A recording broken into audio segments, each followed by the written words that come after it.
धर्म पूजा पाठ के सभी दर्शकों को जय श्री कृष्ण। आइए आज जानते हैं गोचर और राशिफल। राशिफल कैसे जानें, उसका तरीका क्या है और कैसे आपको कई चैनलों पर YouTube पर वीडियो के द्वारा लोग बताते हैं राशिफल, तो कैसे बताते हैं। आप भी जानना चाहते हैं तो वीडियो को अंत तक ज़रूर देखें। तो पहले चर्चा करेंगे गोचर। एक राशि से दूसरी राशि पर कोई ग्रह जाता है, उसे कहते हैं गोचर। वो उस राशि में चल रहा है, किस राशि में ग्रह चल रहा है उसका नाम गोचर है।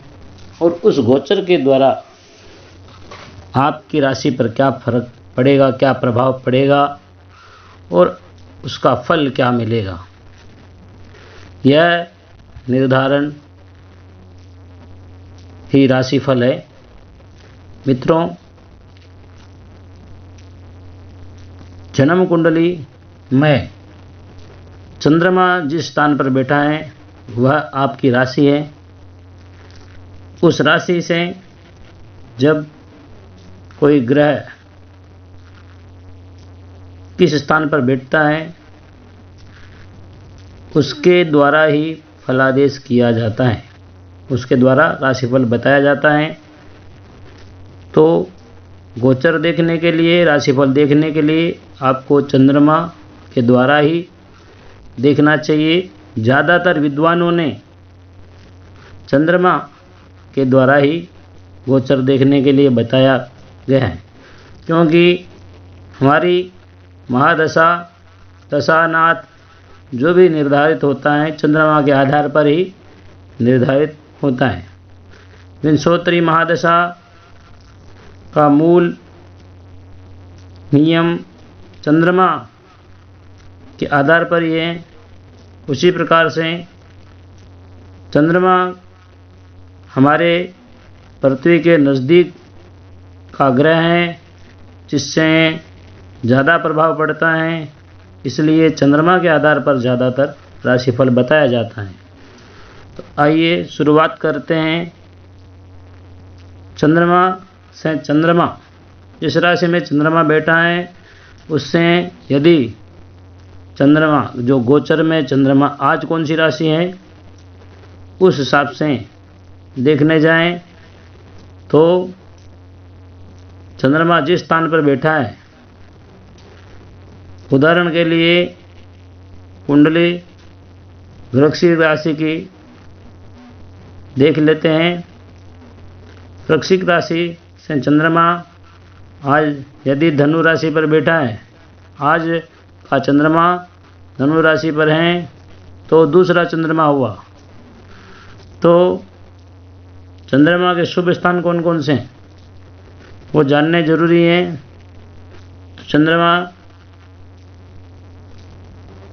कृष्ण पक्ष में 1, 3, 6, 7, 10, 11 इन स्थानों पर शुभ फल देता है और शुक्ल पक्ष में 2, 5, 9 इन स्थानों पर अधिक शुभ फल देता है।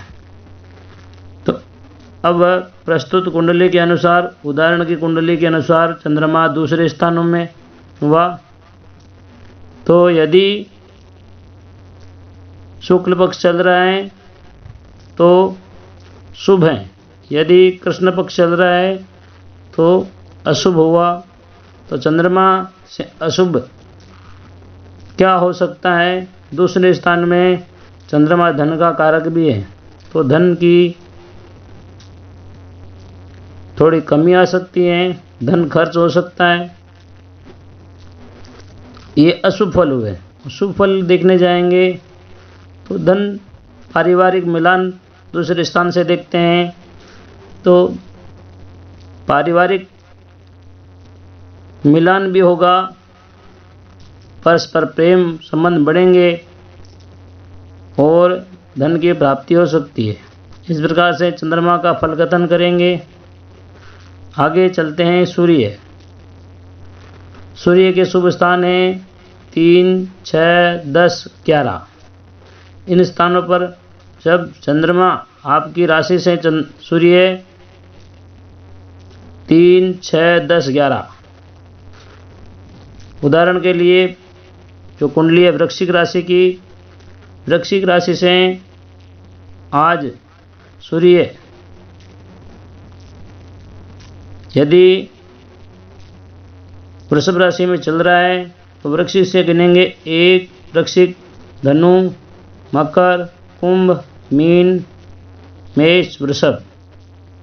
7वां सूर्य हुआ तो यहाँ पे 7, 3, 6, 10, 11 में 7 शुभ स्थान नहीं माना गया है, परंतु वेद स्थान भी देख लेंगे किन स्थानों पर सूर्य वेद करता है या बुरा फल देता है, वो भी जानना जरूरी है।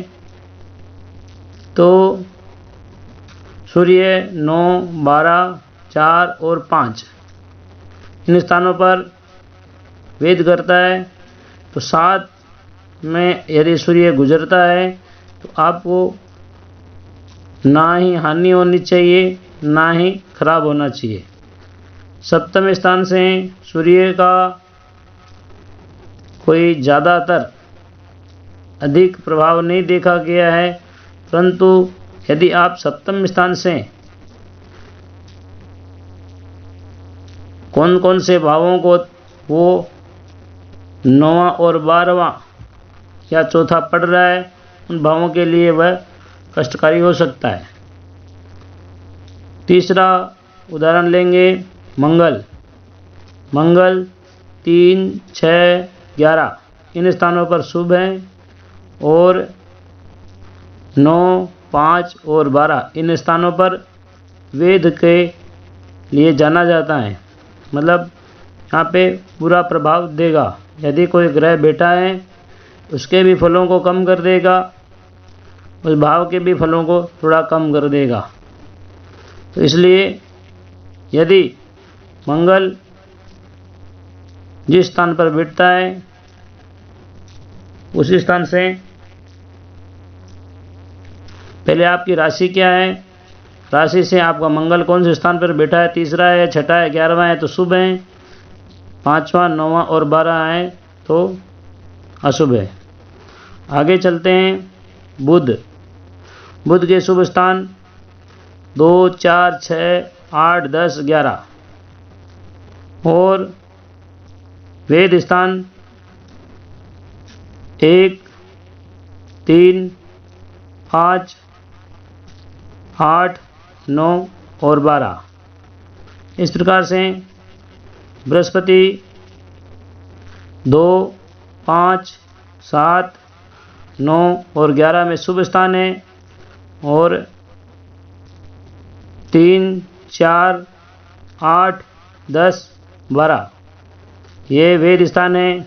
यदि बृहस्पति उदाहरण के तौर पर देखते हैं कि वृश्चिक राशि के लिए अभी कुंभ राशि में बृहस्पति चल रहे हैं तो चौथे स्थान में हुए तो यहाँ पे वेद स्थान गिना गया है और ये मतलब चौथे हैं तो क्या बुरा फल देंगे। इनका मकान, चौथा स्थान मकान का स्थान है, माता का स्थान है, तो माता की तबीयत खराब हो सकती है। वाहन का है, वाहन खराब हो सकते हैं, परंतु इनका कारक बृहस्पति नहीं है, मकान का कारक बृहस्पति है। हाँ, शुक्र की स्थिति अगर वाहन को देखने जाएं तो शुक्र की भी स्थिति अच्छी है तो उतना प्रभाव नहीं पड़ेगा। आगे चलते हैं शुक्र की तरफ। 1, 2, 3, 4, 5, 8, 9, 11, 12 इन स्थानों पर शुक्र शुभ फल देता है, परंतु इन्हीं स्थानों में कुछ स्थानों पर वेद स्थान भी बताए गए हैं।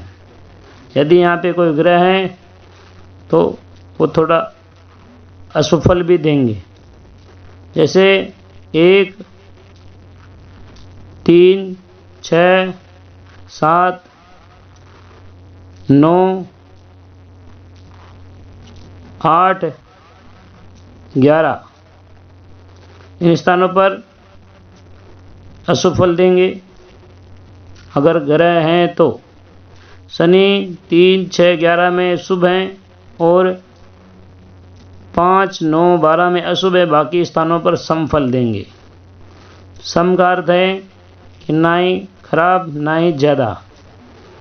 3, 6, 11 ये राहु के भी शुभ स्थान है और 5, 9, 12 इन स्थानों पर ये वेद स्थान है। मित्रों, शनि, राहु, केतु तीनों का समान ही है।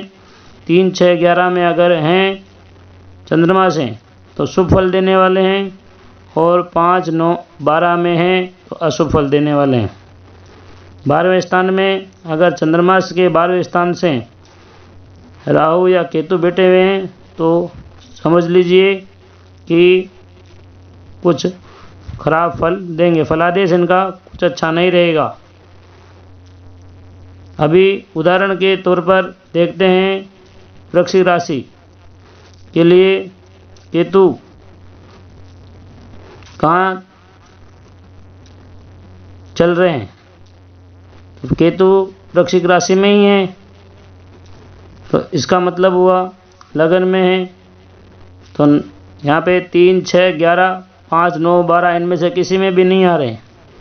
परंतु मित्रों, केतु का प्रभाव, केतु उग्र क्रूर ग्रह हैं। अगर लगन में बैठा है तो आपका जो स्वभाव है चंद्रमा के साथ में बैठा हुआ है तो आपका स्वभाव जो है थोड़ा उग्र हो जाएगा। बात बात पर आपको गुस्सा आने लग जाएगा। आप क्रोधी हो सकते हैं। यदि जन्म कुंडली में केतु उच्च का है तो बहुत ही बढ़िया बात है। आप अपने क्रोध को नियंत्रण रखेंगे।